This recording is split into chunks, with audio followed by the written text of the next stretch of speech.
I think everyone knows that Paligali is a batting track pitch. প্রথম ওভারটা দুর্দান্ত bowling করলেও দ্বিতীয় ওভারটা ভালো করতে পারেননি মুস্তাফিজুর রহমান।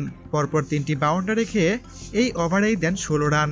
এরপর দীর্ঘ বিরতির পর মোহাম্মদ নবী তাকে 15 ওভার শেষে বল করাতে নিয়ে আসেন, কিন্তু এই ওভারে মুস্তাফিজ যা করলেন তা বলার মতো না। রান আটকিয়ে ম্যাচ ঘোরাবেন তো দূরের কথা, এই এক ওভারেই 23 রান দেন তিনি। অ্যাঞ্জেলো ম্যাথুস এবং দাসুন সানাকা ভালো করেই পানিশ করেন মুস্তাফিজুর রহমানকে। মাত্র 3 ওভারে একটি উইকেট নিয়ে সর্বমোট 44 রান দেন মুস্তাফিজুর।